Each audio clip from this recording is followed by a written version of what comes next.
Aloha and welcome to KTA Quick and Ono Recipes.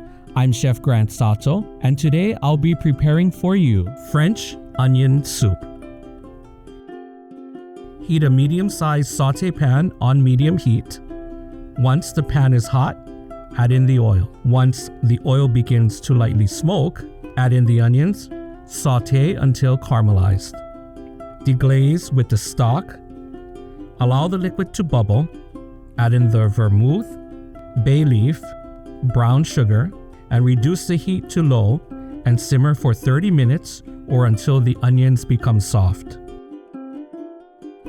Season with salt and pepper and serve with a cheese crouton.